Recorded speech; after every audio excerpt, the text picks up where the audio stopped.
Hello, and welcome to day 3 of the 3-day challenge to reset, rebalance, and thrive during menopause. I'm Marilyn Zink, your host. I'm a certified nutrition coach and chartered herbalist, and I wanted to talk to you about the nervous system because there's a number of things that can happen in menopause that can throw our nervous systems out of balance. And you might have seen how this manifests in some of the actions that you take or the things you do. For instance, you ever just going about your day and you reach into the fridge and you grab a jar of something and you accidentally knock it off the shelf and it hits the floor and it breaks and there's glass everywhere and there's like maybe it's spaghetti sauce. There's spaghetti sauce all over the floor and it just makes a mess. And then you feel, I have to clean it up. Or maybe you're at work and you're just doing your thing and then you kind of reach for your coffee cup, but you misjudge and you knock it onto the floor and there's coffee all over the place. And then you're like all embarrassed and, excuse me, sorry, I have to clean it up. Well, these things can happen in menopause because our hormone levels are fluctuating and there's a cascade of symptoms. For instance, like stress causes our cortisol levels to rise, and neurological changes can affect our muscles and coordination. And so this can lead to clumsiness. So if you're experiencing this, then just you don't have to feel like you're, sorry or ashamed. These are just symptoms of menopause. But the good news is that you can do something about it. So I want to talk about a couple herbs that can help with calming the nervous system. And one of these is lemon balm. So this is lemon balm from Plant My Garden. Lemon balm, if you're probably haven't noticed it before, but it looks like mint, doesn't it? And lemon balm is a member of the mint family.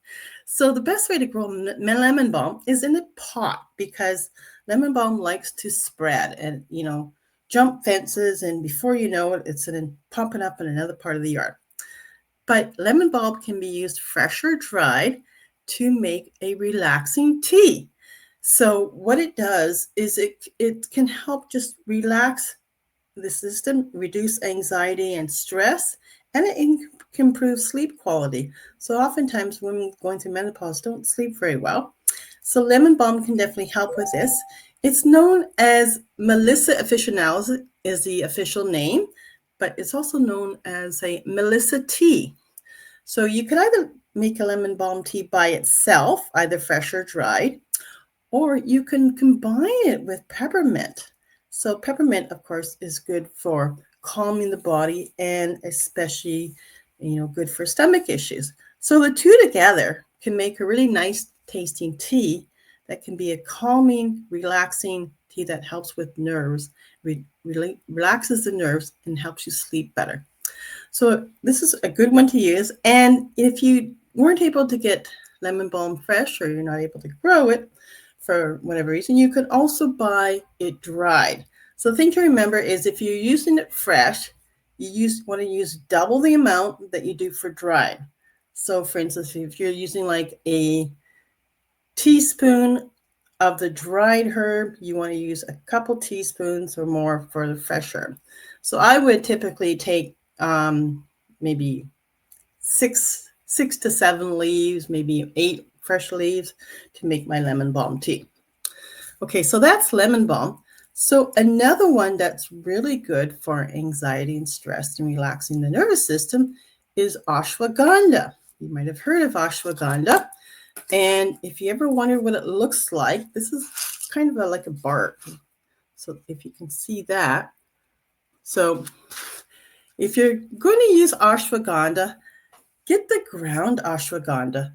This, not the sparky system. I bought this because the ground ashwagandha wasn't available and I wanted to use it in a recipe.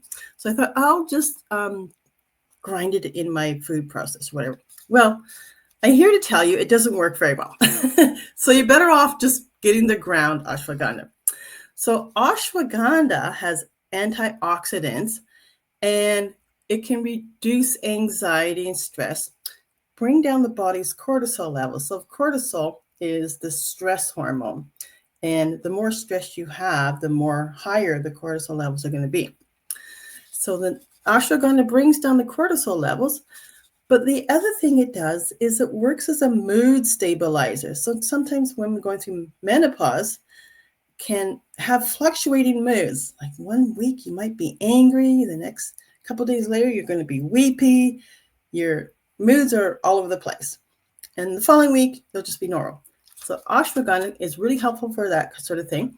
It's known as the Indian ginseng, and it improves physical and mental stomach stimulation. So the thing with ashwagandha is it is a herbal adaptogen. So the adaptogens help your body adapt to stress, but they're also good for hormone balance. They're also good for your brain, your cognitive thought and focus and concentration, good for immune health. So adaptogens are really good for a lot of things. The important thing is to know is to choose an adaptogen that's good for you. So ashwagandha is certainly one that can be helpful for women going through menopause. And here I want to show you that I made this recipe, energy balls, using ashwagandha. So ashwagandha is a great way to add to different recipes like that. And the reason I like energy balls is they're great to satisfy hunger cravings. So I'm not reaching for something that's like a cookie or a muffin or something that's high in sugar that's going to spike insulin levels. So energy balls, this has a balance of oats and the herbs and spices, a nut butter. There's different ingredients in there. And if you signed up to the email, you will get that recipe. Links are down below. And also, I want to introduce a group coaching program I'm starting. So if you need help and you want to find out more about how I can help you as a coach with menopausal issues, sign up for the links below. And I thank you for watching and have a great day.